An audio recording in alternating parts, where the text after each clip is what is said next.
그럼에도 불구하고 아까 말씀 주신 것처럼 네. 지속적인 금리 인상, 이 멘트가 사라졌잖아요. 네. 이거는 경기 회복의 신호탄인 건가요? 그거는요. 지속적인 금리 인상이라는 문구를 뺀 것은 말 그대로 지속적으로 금리 인상할 필요는 없다.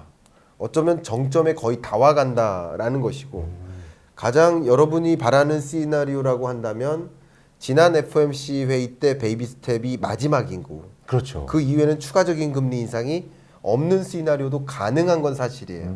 그러나 여전히 이제 다음 FOMC 5월 2, 3일 날 있죠. 그러면 우리나라 시간으로 5월 4일 새벽에 발표가 될 텐데 그 동안에 소위 3월 말 PC, 그러니까 내일 우리 촬영일 기준으로 내일 PC 발표가 있습니다. 그리고 4월 달 되면 4월 한 10일 즈음에 CPI 발표되죠. 촬영일 기준으로 내일 이제 PC가 발표되고 각종 물가 지표들이 다 발표되잖아요. 그렇죠. 그런 것들을 생각해 보면서 그러니까 데이터 디펜던트하다라는 표현이 그런 데이터를 봐가면서 아 물가 확실히 잡혔구나. 이제 추가적인 금리 인상 안 해도 되겠구나. 라는 순간. 혹은 고용 침체가 본격화되기 시작하는구나. 그러면 실물 경제 침체도 상당히 가혹한 수준으로 나타날 수도 있겠구나. 뭐 이런 데이터들을 봐가면서 FOMC 회의 때 금리 인상 여부를 결정한다라는 논점으로 바뀐 겁니다. 더 강하게. 원래부터 그런 논점이 있었지만 온고잉 인크리스라는 그런 문구를 뺀다는 얘기는 이 데이터에 따라서 데이터 디펜던트하게 추가적인 금리 인상이 있을 수도 있으나 없을 수도 있다. 그래서 온고잉 인크리스라는 단어를 뺀 것뿐이죠. 추가적인 금리 인상이 없다라고 가정하기는 어려운 상황이라고 볼 수 있겠습니다. 아, 그럼 경기 회복의 신호탄까지 보기는 어렵긴 하네요. 어렵죠. 경기 회복의 신호탄은요. 지금으로서는 당분간 나타나긴 좀 어려울 것 같고요. 금리가 좀 동결되는 구간, 좀 어느 정도 긴 구간 그런 시점에 좀 나타날 것이고요.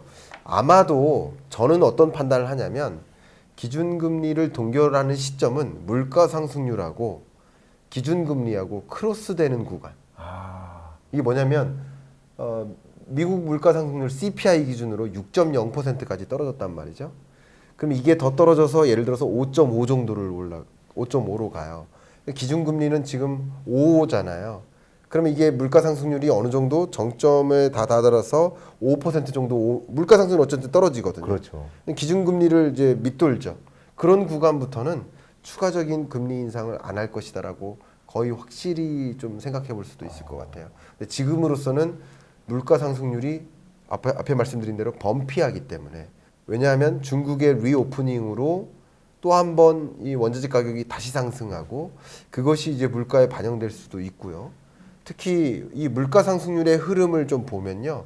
국제 유가 추이랑 벗어나지 않아요. 그럼 이제 원자재 값이 치솟으면 다시 이런 고물가 현상을 우리는 올 수도 있기 때문에 그래서 저는 이제 물가 상승률과 기준금리의 추이를 좀 비교하면서 생각을 하지 않을까 이렇게 저는 그림을 그리고 있습니다. 지금이 만약 고금리라고 한다면, 근데 지금이 고금리가 맞긴 맞나요? 고금리죠. 아, 이거 예. 5%, 그러니까 기준금리 5%면은 고금리라고 봐도 되는 거예요? 여러분들이 이제 비교하는 그 잣대에 따라 좀 달라질 것 같아요. 그죠. 물론 이제 여러분이 비교하는 잣대는 근래 경제인 거예요. 그죠. 그러니까 여러분들도 여러 가지 의사결정을 할 때 최근 동안에 경험했던 거. 맞아요. 그러니까 우리 이 주가는 항상 그 비교 기준이 언제예요? 2020년 고점. 그러니까 삼성전자 그죠. 가격은 뭐가 정상인 거예요? 고점이죠. 고점이 정상인 네, 거예요. 그죠. 그러니까 여러분들이 근래 경험했던 게 그거라서 그래요. 그리고 뭐 주가 정점도 마찬가지고 환율도 그렇고 여러 가지 것들이 그런데 기준금리가 정상적이다라고 받아들이시는 것은 아마 2020년, 21년에 경험했던 그 기준금리 역사상 가장 낮았던 그 제로금리가 정상적인 기준금리라고 받아들이시기 때문에 그것에 비하면 이거는 기준금리가 높은 거고요. 그죠. 뭐 몇 근데 배가 높은데. 그렇죠. 근데 2008년 글로벌 금융위기 이전에- 직전까지만 해도 지금의 기준금리보다 높았거든요. 그러니까요. 뭐 그때를 기준으로 한다면 지금은 높은 금리가 아닐 수도 있는 거죠. 그렇죠. 그 기준에 따라 다를 텐데 어쨌든 이 경제 주체들은 최근 경제의 기초에서 금리를 인식하기 때문에 지금은 어쨌든 고금리 시대라고 인식할 가능성이 높겠다 이렇게 보고 있습니다. 그리고 지금 이 고금리는 어느 정도는 지속될 수밖에 없네요. 지속될 수밖에 없겠죠. 예. 그럼 이런 고금리와 아까도 저희 한국의 이 금융시장의 가장 위기 중 하나는 부동산이라고 미분양이라고 말씀을 하셨는데 네. 이런 금리와 부동산의 상관관계는 좀 어떻게 생각하세요? 금리와 부동산은 엄청난 관계가 있습니다. 금리란 돈의 가치. 돈의 가치예요. 금리는 뭐라고요? 돈의 가치. 이거 꼭 기억해야 됩니다. 돈의 가치. 네, 돈의 가치예요. 근데 한번 생각해 보세요. 지금 살고 계신 집이 몇 년 되셨어요? 저 6년 됐어요. 6년 아파트인가요? 네. 자, 그러면 6년 전의 집값과 지금의 집값이 뭐가 더 높아요? 지금이 훨씬 높아요. 지금이 더 높아요. 그러면 6년 동안 이 아파트의 가치도 올라갔나요? 아니죠. 아니죠. 오히려 떨어졌겠죠. 오히려 떨어졌죠. 삶의 가치, 주거 가치는 뭐 금도 가고 뭐 페인트도 좀 더러워지고, 그렇죠? 창문도 더러워지고. 어쨌든 감가상각이 반영됐기 때문에 그 아파트의 기본적인 주거 가치나 그 건물로서의 가치는 더 떨어졌을 수 있는데 가격은 더 올라갔죠. 이게 굉장히 중요한 개념이에요. 가격은 올라가는데 가치는 떨어졌다. 가치는 떨어졌는데 왜 가격은 올라갔을까? 그동안에 무슨 일이 있었냐면 이 해당 주거 가치가 올라가서 가격이 올라간 게 아니라 가격과 반비례하는 돈의 가치가 떨어졌던 거죠. 그죠? 돈의 가치가 떨어지면서 집값이 올랐었던 거예요. 특히 2020년, 21년 돈의 가치가 급격히 떨어질 때 집값이 폭등했죠. 집의 가치가 올라간 거예요. 집의 가격이 올라간 거예요. 가격만 올라간 거예요. 역시 마찬가지 22년, 23년 금리가 막 올라갔죠. 이 동안에 돈의 가치가 강해지니까 집의 가치는 오히려 떨어졌을지 모르지만 집 가격은 더 강하게 떨어진 거죠. 맞죠? 그러네요. 그러니까 돈의 가치와 이 자산 가치를 비교하면 그럴 수 있고, 첫 번째 가치적인 측면을 제가 말씀드린 거고요. 두 번째는요, 그냥 그 여러 가지 경로적인 측면에서 말해요. 경로는 뭐냐면 돈의 이동입니다. 금리가 올라가면 여러분 자산가들, 제가 보통 생각하고 있는 그 자산가의 기준은 5천억 이상이라고 저는 보통 판단하고 있습니다. 장난 아니네요. 제가 잘 산다는 뜻이 아니라 네네네네. 제가 정말 많은 자산가들을 만나거든요. 네. 근데 만나보면 소위 이제 VIP 세미나를 이렇게 하거든요. 금융사들이 개최하는. 그런데 제가 많이 가기 때문에 정말 말 그대로 시장을 움직이는 자산가들은 이분들이구나라는 걸 생각할 때가 있는데 3천억만 돼도 좀 허름한가요? 3천억. 네, 물론 농담이에요. 100억 이상도 자산가죠. 농담이에요. 예, 그죠, 정말 그죠. 자산가죠. 근데 말씀하신 거는 이제 금융시장을 움직일 정도의 자산가. 금융시장을 움직이는 자산가는 아니에요. 네, 저는 그렇게 생각합니다. 당연하죠. 그건 당연하죠. 네, 그래서 금융시장을 정말 움직일 만큼은 네. 5천억 정도의 이거는 뭐 어디 정해져 있는 정의는 없습니다. 그죠. 저의 생각인 거예요. 제 생각도 틀릴 수 있는 거예요. 근데 제가 본 바로는 한 5천억 이상의 자산가들이 돈을 어디로 옮길 때 시장이 움직이는 거예요. 근데 실제 시장이 왜 이들이 움직인다라고 하냐면 내 집 마련 수요. 저도 저 집 하나 갖고 있는데 내 집 마련 수요가 시장을 자극하지 않아요. 내 집 마련 수요가 움직인다. 나 내 집 살까? 팔을까? 이게 시장을 그렇게 움직이진 않아요. 자산가들이 집을 사야 될 시점, 몇백 개의 집을 동시에 살 때, 그때 거래가 많이 일어나고 집값을 움직여요. 내 집 마련 수요는 금리가 싸든 높든 그게 크게 급반등하진 않아요. 그러니까 결과적으로는 전체 수요 중에 이 전체 이 다주택자들의 수요죠. 갭 투자자들의 수요죠. 이들이 집 가격을 움직여요. 그런 면에서 돈의 이동을 보셔야 된다. 그래서 항상 강조하는 게 돈은 이동하고 돈은 실시간으로 이동하고 있고 돈은 더 높은 수익성을 찾아서 이동한다. 이 말씀 제가 계속 강조하고 있는데 돈이 어디로 이동할까요? 금리 따라 이동하는 거예요. 특히 상업용 부동산 생각해 볼게요. 이 상업용 부동산 투자 수익률이 보통 5% 정도가 잘 안 돼요. 그 상가가 병원이 많이 입주해 있는 상가다. 그러면 그 상가의 투자 수익률은 5% 이상 되기도 합니다. 근데 보통 더 비싸죠. 근데 투자 수익률이 그러해요. 근데 이 상가에 투자하려면 대출을 껴야 되는데 대출 금리가 예를 들어 6%예요. 그 상가 투자할까요? 안 하죠. 안 해요. 그러니까 금리가 높아져 버리면 투자할 만한 매력도가 줄어드는 거예요. 근데 반대로 금리가 낮아져 버리면 2%, 3% 수익성을 위해서라도 투자할 수 있는 거예요. 이해가시죠? 이렇게 돈의 가치, 금리가 올라가면 올라갈수록 돈이 은행으로 쏠리는 거예요. 그래서 우리나라 은행들도 예대 마진 많이 본 거예요. 근데 금리가 떨어지면 떨어질수록 다시 시장으로 더 높은 수익성을 찾아 옮겨가는 거예요. 3%짜리 그 상가 투자도 도전하는 거예요. 그러면서 부동산 가격이 오르는 것도 주식 가격이 오르는 거예요. 그러니까 돈의 이동을 관찰하시면 된다는 거죠. 돈의 이동이라는 관점에서도 금리가 올라가는 이 금리 인상기, 긴축의 시대에는 이 주택 가격이 반등할 수가 없다. 이렇게 말씀을 드리고요. 한 가지 더 추가적으로 경로를 말씀드릴게요. 금리가 올라갑니다.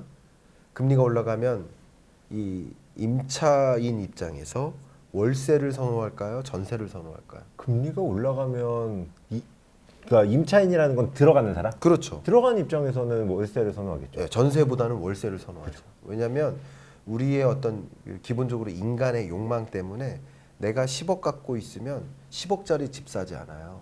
12억, 15억짜리 집 사요. 왜냐하면 더 좋은 집을 살고 싶은 욕망이 있어서. 대신 그 빈 공간을 뭘로 메꾸는 거예요? 대출로 메꾸는 거예요. 전세 세입자도 마찬가지예요. 내가 지금 현재 현금으로는 뭐 10억을 갖고 있지만 10억짜리 전세 살기보다는 12억짜리를 원해요. 그럼 2억 정도를 대출에 의존하는 거예요. 근데 대출에 대한 의존도를 낮추고 싶기 때문에 전세를 선호하지 않아요. 그리고 금리가 높아져 버리면 야, 그 전세 보증금 10억을 저축만 해도 이자 나오고 그걸로 월세 돌릴 수 있는데 굳이 전세 사냐 하는 생각도 또 마중물 역할을 하기 때문에 월세 선호 현상이 더 팽배하게 됩니다. 또 근거는 여러 가지가 있지만 월세 선호 현상의 근거는 이렇게 집값이 크게 조정되는 국면에 유독 깡통 전세 문제가 더 생겨요. 집값이 오르는 구간에는 깡통 전세 문제가 생기기가 될 수가 없죠. 없어요. 집값이 올라가는데 그러니까요. 깡통이 될 리가 없죠. 집값이 떨어질 때 2년 전에는 이 집값이 10억짜리였어요. 나는 8억 들고 이 전세에 들어갔어요. 근데 깡통 전세 문제는 이게 7억이 됐을 때 문제가 되는 거예요. 그죠? 그러니까 집값이 이렇게 조정되는 폭락기에는 깡통 전세 문제가 생길 수 있어요. 절대 생기면 안 되겠지만 생길 여지가 있어요. 그러니까 여러분들이 전세 계약을 연장하겠다 혹은 다른 전세를 선정한다, 차라리 이런 구간에는 나는 월세를 선호해. 그래서 월세 선호 현상이 생겨요. 그러다 보니까 주택 매매 가격이, 그러니까 전세 가격이 어떻게 됩니까? 조정돼요. 지금 다주택자들이 세입자를 못 찾아요. 그리고 다주택자 중에서 갭 투자자 성격이 있는 경우는 전세 세입자가 있어야만 하는데 세입자가 나가고 안 들어오니까 월세 찾아 나가거나 또 전세 가격이 다 떨어지니까 여기저기, 그러니까 더 싼 전세를 향해 가요. 그런 과정에서 세입자를 못 찾으니까 공실이 발생하니까 급해지죠. 그래서 급매가 발생하는 거예요. 급매는 절대 내 집으로부터 나오지 않아요. 다주택자가 내놓는 거예요. 급매는 갭 투자자가 내놓는 거예요. 급매 경매는 다주택자가 내놓는 것이지 투자자 성격으로서 갖고 있는 집이 급매나 경매로 연결되는 것이지 내 집을 갖고 급매를 내는, 차라리 지켜내죠. 그렇기 때문에 급매는 다주택자가 만드는 거고, 다주택자는 결국 전세 세입자가 사라지거나 공실이 발생하거나, 그리고 전세 세입자가 나타난다 하더라도 그때 예를 들어서 나 이 집을 5억 주고 샀는데 세입자가 4억 갖고 들어왔어요. 난 1억 대출 받아서 샀단 말이죠. 근데 이 공실이 발생하면 4억을 대출 받아야 되니까 굉장히 힘든 거고요. 그렇죠. 또 세입자가 나타나는데 이제 3억으로 왔어요. 그러면 1억을 추가적으로 대출 받아야 되죠. 이자 상환 부담이 또 커지죠. 이렇기 때문에 금리가 올라가면 올라갈수록 이 임대차 시장을 가지고 생각해 봐도 집값은 조정될 수밖에 없어요. 집값의 조정은 왜 있느냐? 급매가 발생하기 때문에 조정되는 거예요. 왜냐하면 보통 여러분 여러분 임금이 있어요. 임금을 낮춰가면서 이직하고 싶으세요? 그런 사람 없죠. 그렇죠. 마찬가지. 내가 집 산 가격보다 떨어뜨려 가면서까지 그 집을 팔고 싶지 않아요. 그래서 내 집의 경우에는 급매나 경매로 연결이 안 돼요. 그러나 다주택자의 경우에는 어쩔 수 없이 급매로 내놓는 거예요. 그래서 가격을 떨어뜨려 가면서까지 이 집을 팔아야 되겠다라는 그 심리는 다주택자 갭 투자자로부터 나오기 때문에 전세 세입자, 이 전세 시장을 거쳐서 경유해서 집값에 영향을 받는 거예요. 어떤 경유로 봐도 금리는 결국 주택 매매 가격에 영향을 미친다라고 볼 수밖에 없는 것이죠. 그럼 전세 가격이 매매 가격에 영향을 미친다라고 말하는 건 결국 금리가 전세 가격에 영향을 미치고, 네, 그게 매매 가격에 영향을 미치는 거네요. 그렇습니다. 전세 수요를 자극해서 결국 매매 가격에 영향을 미치는, 제가 지금 이 금리와 매매 가격의 관계를 한 3가지로만, 그렇죠, 설명드린 거예요. 그 중에 하나는 전세 시장을 통해서도 그렇게 전개될 수밖에 없다라고 보는 거고. 그래서 실제 투자자 입장에서는 전세 시장을 보는 거는 매매 가격을 예측하는데 되게 큰 도움이 되겠네요. 그럼요. 그래서 실제 이제 부동산 업계에 계시는 분들도 전세 가격 등락률과 매매 가격 등락률을 비교하는데 전세 가격 등락률이 지금 더 낮아요. 둘 다 마이너스예요. 근데 전세 가격 등락률은 전주 대비 마이너스 0.9%까지 빠졌었고 저점이, 매매 가격 등락률은 마이너스 0.5%까지 빠졌으니까 전세 시장이 더 얼어붙어 있는 거예요. 그만큼 역전세난이에요. 세입자를 찾기가 너무 어려워요. 그런 국면이기 때문에 지금 당장 전세 시장이 반등하지 않는 한 소위 다주택자들이 집을 이제 사자, 안 팔아야겠다 하는 움직임이 일어나기가 쉽지 않죠. 그러니까 당연히 전세 가격과 매매 가격이 같이 움직이는데 전세 가격이 조금 더 선행해요. 전세 가격이 1, 2개월 정도 선행해요. 그래서 전세 시장의 그 흐름을 보면서 매매 시장을 판단하는데 그 하나의 중요한 변수로서, 선행 변수로서 삼고 있습니다.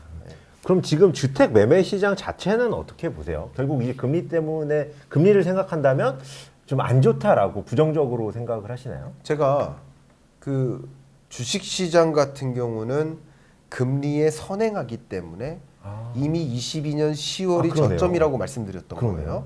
그런데 이 주택 시장, 자산 시장은 금리에 후행합니다. 다른 말로 경제에 후행해요. 경제에 선행하는 변수가 있고 후행하는 변수가 있는 거예요. 저는 착각해서 질문을 잘못 드렸는데 그게 답이었네요. 네, 맞아요. 예. 네. 그러니까 주택 시장은 후행하는 변수예요. 이게 왜 후행할 수밖에 없느냐 한번 생각해 보세요. 주택 가격을 금리 오른다고 이자 상환 부담 커진다고 당장 내놔요? 그죠. 미리 예측을 하면서 하는 사람이 많지 않겠죠. 많지 않아요. 그래서 떨어진다 하더라도 최대한 들고 있다가 못 견딜 때 내놓는 게 금매인 거예요. 그러네. 이해가시죠? 근데 이 주식 시장은 그냥 손안에서 거래 매매 계약을 성사시키잖아요. 그러니까 외환 시장, 주식 시장, 채권 시장 이런 시장의 경우는 심리 지표라는 거예요. 그래서 심리에 따라서 지금 금리 인상하지도 않았어요. 근데 FMC 회의 5월 달에 있어요. 근데 CPI 오늘 발표되고 PCE 오늘 발표되면 그게 영향을 받아가면서 금리가 어떻게 될 거라는 것을 생각하면서 주식을 매도하거나 매수하잖아요. 심리 지표죠. 선행하잖아요. 선행 변수인 거예요. 근데 집의 거래는 이렇게 선행할래야 선행하기가 어렵고 지금 급해가지고 앞으로 그럴 것 같아 해가지고 내놔요. 내놓는다고 오늘 계약이 체결됩니까? 계약이 한참 있다 체결되죠. 계약이 체결된다고 실제 소유권이 언제 바뀌어요? 이삿날 바뀌잖아요, 소유권이. 그러니까 이게 선행할래야 선행할 수 없는 투자자라고 한다면 투자 대상이 아닌 거예요. 그러네요. 선행할 수 있는. 그러니까 후행하는 거예요. 그 의사결정 자체도 마지막까지 일어나는데 그렇죠. 마지막에 의사결정을 하는데 의사결정을 하고 매각한 게 실현될 때까지의 기간도 너무 길기 때문에 그렇습니다. 이게 완전 수행할 수밖에 없어요. 그래서 우리가 경제를 공부하면서 이 자산 시장, 투자 대상을 성격을 구분하는 것도 매우 중요하고요. 어쨌든 주택 매매 가격은 지금 마이너스지만 마이너스세가 계속될 것이다라고 보는 이유가 여전히 금리 인하는 없기 때문에 실질적으로 기준금리를 인하하는 일은 23년 연내 없기 때문에 23년 연내에는 계속 매매 가격 등락률은 마이너스에 맴돌 것이다. 이렇게 보고 있는 입장입니다. 그 공급적인 측면에서 봤을 때는 어때요? 주택 공급은? 공급 측면에서는요. 참 재밌게도 지난 정부와 현 정부가 모든 정책 기조가 다 180도 바뀌었는데 똑같은 정책 기조가 하나 있습니다. 그게 공급 확대예요. 여러분 다 기억하시죠? 뭐 공급 확대. 그러니까 이게 나쁘게만 표현하면 양 당이 다 주택 공급 확대하겠다라는 그 공약을 선언했었어요. 원래부터. 근데 이걸 나쁘게만 해석한다면 표를 의식한 거죠. 신혼부부표, 청년표, 그리고 취약계층표 이들을 위해서 주택 공급 많이 해서 주거 불안 해소하겠다. 표를 나쁘게 얘기하면은 표를 의식한 거고 좋게 얘기하면 어쨌든 모두가 집을 갖는 세상을 만들겠다 이렇게 좋게 해석하면 그렇게 저는 보고 있고 양당이 같은 방향으로 움직이고 있습니다. 그래서 지난 정부 때도 주택 공급 확대 정책을 계속 꾀했고 현 정부도 주택 공급 폭탄이다라는 표현까지 해가면서 주택 공급을 막 늘려왔던 거예요. 그런 것들이 거의 바톤 터치 받아가지고 그러니까 이게 다주택자나 갭 투자자들이 집을 내던지는 건 기존 주택 공급이에요. 그렇죠. 근데 지금 말씀드리는 이런 주택 공급은 건설사들의 공급이에요. 신규 주택. 신규 주택 공급이에요. 그 두 가지가 합해져서 공급 물량이 되는 거예요. 근데 신규 주택 공급량은 생각보다 예측하기가 쉬워요. 아, 그렇겠네요. 여러분들도 예측할 수 있어요. 아, 그렇겠네요. 왜냐하면 예측할 수 있는 것이 건설사들이 나 분양 사업하겠다 그러면 국토교통부에 가서 인허가를 먼저 받아야 돼요. 그럼 인허가 건수가 통계가 집계되겠죠. 아. 그게 선행 지표예요. 아, 완전 그렇겠네요. 예, 신규 주택 물량을 예측할 수 있어요. 근데 보통 인허가 받은 날로부터 언제 공급이 이루어져요? 보통은 2, 3년 정도 걸립니다. 빠르면 2년, 보통은 3년, 늦게는 4년. 그래서 한 요즘 같은 경우는 공사 기간이나 이런 게 빨라져서 2년인데 22년, 21년, 22년은 좀 특이하게 공급망 대란 때문에 철강 스크랩 구하기도 어렵고 막 이래서 그래서 공사가 지연되고 뭐 그런 적은 있었지만 통상은 2, 3년 정도 걸린다. 그런데 이 공급 물량 인허가 건수가 2020년까지 줄었어요. 21년, 22년은 인허가 건수가 늘어요, 다시. 그러니까 20년이 저점이니까 아파트 공급 물량으로 보면 2022년이 저점인 거예요. 그럼 22년, 23년은 공급 물량이 늘어난다고 판단할 수 있겠죠. 실제 이렇게 공급 물량이 늘어나는 국면에 수요가 얼어붙었기 때문에 수요는 뭐가 얼어붙었어요? 금리가 얼어붙인 거예요. 그러니까. 금리로 고금리로 인해서 수요가 얼어붙었고 그런데 공급 물량이 계속 쏟아지니까 그러니까 가격이 이렇게 올라갈 수가 없는 거예요. 그래서 공급 물량을 보시는 겁니다. 그래서 주택 공급 물량을 좀 해석해보고 거래량, 신규 주택 공급 물량의 거래량 추이를 보면 그러니까 레벨 자체가 다릅니다. 2020년, 21년, 22년에 거래량과 23년의 거래량은 그냥 레벨 자체가 완전히 다릅니다. 정말 바닥을 기고 있어요. 거래로 체결이 안 돼요. 공급 물량은 많은데 수요는 급감하니까 이 미분양 주택이 쌓일 수밖에 없는 상황인 거죠. 근데 이런 상황에서 언젠간 또 바닥을 다지고 반등을 할 거잖아요. 네네. 그러면은 그거는 어떻게 알 수 있어요? 저는 이제 신호를 말씀드리면 저도 이제 제 채널에서 미분양 주택 건수가 발표되는 날 즉시 분석을 좀 해드립니다. 이 국토교통부가 미분양 주택 건수에 해당하는 그 통계를 매월 말일 날 발표해요. 그러니까 3월 달이면 3월 31일 날 발표해요. 그러면 저는 3월 31일 6시가 엠바고예요. 여러분들은 6시부터 그 기사를 확인할 수 있어요. 미분양 주택 건수가 얼마다. 그 미분양 주택 건수가 여러분 미분양 주택 건수를 계속 추적해 나가십시오. 2020년에는 미분양 주택 건수가 급격히 해소됩니다. 이때 집값이 폭등한 거예요. 그리고 2021년에는 미분양 주택 건수가 시장 재고 정말 역사상 가장 저점 여기에 맴돌아요. 그러니까 그 주택 가격 등락률이 고점에서 둔화되는 거예요. 계속 맴돌아요. 거의 똑같습니다. 그리고 미분양 주택 건수가 22년 들어서 급격히 치솟아요. 이게 뭐야? 금리 인상기죠. 그러니까 금리 인상 인하 동결 추이와 미분양 주택 건수라는 이 그림과 또 주택 매매 가격 등락률이라는 그래프가 이 세 가지가 다 일치합니다. 그러네요. 예, 거시적으로 다 판단할 수 있어요. 그런데도 금리가 관련 없냐 이거예요. 금리 관련이 있다는 거고 미분양 주택 건수가 이렇게 급격히 늘어나고 있는데 이 값이 지난 12월이 6만 8천 호 그리고 이번 1월이 7만 5천 호 그리고 2월 미분양 주택 건수는 3월 말일 날 발표되는 거죠. 그럼 2월 미분양 주택 건수는 지금 제가 이건 어림잡아 봤는데 대략 한 8만 한 2천 호 상승세가 그렇습니다. 그 정도로 늘어날 것으로 지금 보고 있어요. 근데 8만 2천 호가 아닐 수도 있죠. 근데 이 미분양 주택 건수가 당분간은 계속 늘어날 겁니다. 23년 상반기까지는 무조건 늘어날 거라고 보고 있습니다. 제 예측이 틀릴 수도 있습니다만 그 미분양 주택 건수가 늘어날 때는 주택 매매 가격 등락률이 계속 마이너스에 맴돌 것이라고 보고 있고요. 그런 구간이 이제 끝나면 그러니까 미분양 주택 건수가 발표됐는데 지난달보다 줄었네. 그리고 그 지난달보다 또 줄었네. 그래서 미분양 주택 건수가 2달 연속 급격히 줄어든다, 해소된다 하는 시그널을 보시면 그때 아마 이 주택 가격 등락률이 지금 마이너스 0.48%, 마이너스 0.5죠. 여기에서 나름 조금 올라와가지고 마이너스 0.4 정도까지 왔어요.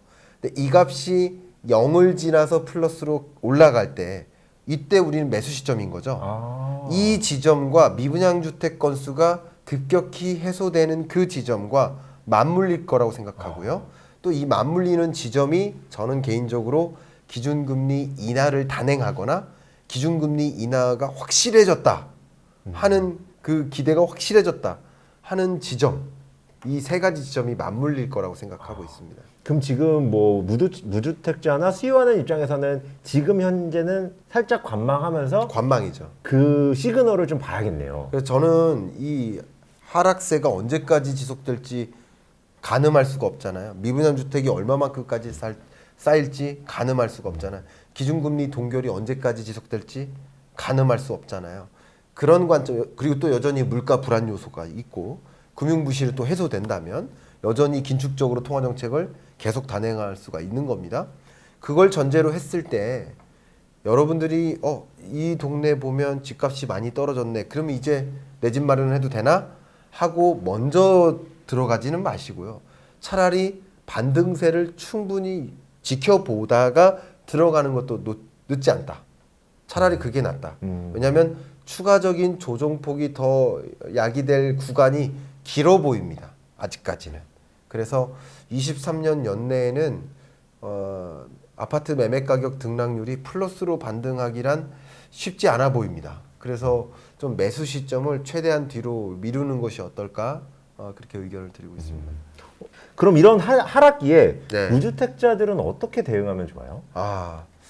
제가 저희 채널에 그 많은 그 무주택자분들이 특히 신혼부부 무주택자분들이 댓글로 이제 고민을 남기시더라고요. 제가 전세 만기가 3월 말일인데 그러면 내 집으로 갈아타야 되는 거 아닙니까? 우리 동네 집이 이렇게 떨어졌어요. 우리 동네 뭐 마이너스 50%까지 떨어졌어요. 그러면서 이제 내 집 마련 시점 온 거 아닙니까? 해야 되는 거 아닙니까? 이런 질문을 너무 신중한 질문을 주셔가지고 답변을 뭐라고 했냐면 전세 계약 기간을 짧게 연장하십시오라고 했습니다. 짧게 연장한다는 의미는 집값 상승세가 플러스로 반등할 그 시점이 당분간은 오지 않기 때문에 최대한 끌으십시오라는 뜻입니다. 끄는 것은 뭐 보통 전세 계약이 2년이지만 1년 계약한다고 해도 집주인 입장에서 손해날 게 없거든요. 왜냐하면 전세 가격이 계속 떨어지는 국면이기 때문에. 그러네요. 그리고 공실 발생하면 굉장히 힘들어져요. 그래서 아마 이 영상을 보시는 분들이 전국에서 보시기 때문에 특정 지역을 거론할 수가 없어서 말씀드리긴 어렵지만 아마 이 영상을 보시는 분들의 대부분 지역이 세입자가 부족한 그런 국면일 거고 그러면 상대적으로 세입자가 목소리를 더 올릴 수 있는 시점이에요. 바게닝 파워를 더 발휘할 수 있어요. 그래서 전세 계약 제가 뭐 어떤 사정이 있어서 전세 계약을 1년 정도만 연장하고 싶다라고 하면 집주인 입장에서 손해 날 게 없다. 적어도 중개 수수료라도 안 난다. 도배장판 더 안 해줘도 된다. 이거예요. 그러니까 집주인 입장에서 나쁜 게 아닙니다. 그래서 1년만 연장하는 것을 혹시 계약상에 요청해 볼 수 있겠다라는 거 말씀드리고요. 1년 정도 연장한다 그러면 이제 24년 3월이 되잖아요. 그럼 그로부터 앞뒤로 한 2개월 정도. 통상은 1개월이거든요. 계약일로부터 앞으로 1개월, 뒤로 1개월까지는 이사 갈 수 있어요. 내가 부담 안 하고도. 그렇게 될 수 있으니까 앞뒤로 한 2개월씩. 그러면 이제 한 4개월 정도의 구간을 놓고 의사결정할 수 있는 시간이 충분하지 않겠습니까? 그래서 저는 최대한 내 집 마련 시점을 뒤로 연장하되 언제 기준금리가 추가적으로 인하되거나 또 미분양 주택 건수가 정점 찍고 다시 해소되는 그 추세로 옮겨지거나 할 수 있는 겁니다. 지금으로서는 저의 전망은 23년 끝자락까지는 그 지점이 안 온다고 판단하고 있기 때문에 24년 상반기를 일단은 타겟으로 해서 그런 의사결정을 내리시고 그때까지도 또 한 번 보세요. 제가 항상 경제를 업데이트하니까. 근데 이제 왜냐하면 선행지표가 2, 3년 후를 전망하기가 어려워요. 네, 그래서 1년 정도를 전망하고 있는데 그래서 2년 동안 사지 마세요라는 말씀을 못 드려요. 그러면 1년 정도 지나면 뭐 예를 들어 6개월이나 1년 후에 또 전망을 말씀드릴 거 아니에요. 그때 한번 생각해 보시면 추가적인 조정이 있다라고 말씀드릴 수 있고 아니다 이제는 그 시점이 온다라고 말씀드릴 수 있기 때문에 여러분들이 나름 유연하게 대응할 수 있다. 최적의 시점을 골라서 내 집 마련을 할 수 있다라고 생각하고 있기 때문에 그래서 저는 여러분들께 전세 계약 기간을 짧게 연장하시고 이사 날짜나 뭐 계약 그 일정을 앞뒤로 2달 정도로 좀 확보하시는 것을 계약상에 명기하는 것도 좋지 않을까 그렇게 의견을 좀 드리고 싶어요. 되게 실용적인 팁이네요. 너무 실용적인 팁이라고 생각하고 네. 이게 평상시에는 안 먹힐 수 있는데 그죠. 지금은 먹힐 수 있다고 생각하기 때문에 의견을 드리는 것뿐이에요. 그러네요. 네. 혹시 마지막으로 또 해주고 싶으신 말이 있을까요? 네, 제가 뭐 거시경제 분석하는 사람으로서 항상 강조하는 표현은 뭐냐면 지금 시대가 어디에서 어디로 가는가 그 시대를 항상 들여다보시고 어떤 시대에서 어떤 시대로 전환되는지 그 전환을 계속 들여다보셨으면 좋겠다. 시대가 어느 국면으로 치닫고 있고 또 나는 그 국면에 어느 위치에 와 있는지를 항상 지켜보시면서 거시경제의 흐름을 계속 모니터링 하시면서 여러분 뭐 투자 의사결정 하시고 재테크 의사결정 하시고 또 진로 의사결정 이렇게 해 나가신다면 그래도 당하는 일은 없지 않을까. 여러분들이 뭐 엄청나게 뭐 많은 수확을 버실 걸 기대할지 모르시겠지만 그래도 당하는 일은 없도록 해야 되겠다라는 말씀을 드리고 싶고 그러지 않기 위해서는 시대를 정의하라. 이 시대가 어떤 시대인지 완화의 시대인지 긴축의 시대인지 디스인플레이션 시대인지 아니면 금리 다시 인하 시기인지 이런 것들을 좀 가늠해 보시면서 의사결정 잘 해 나가신다면 계속 좀 잃지 않는 그런 의사결정 할 수 있지 않을까 의견 드리고 싶습니다. 바쁘신데 여기까지 와주셔서 좋은 말씀 너무 감사합니다. 제가 감사합니다. 조만간 또 한번 또 네, 뵙고 또 뵙도록 하겠습니다. 네, 감사합니다. 감사합니다.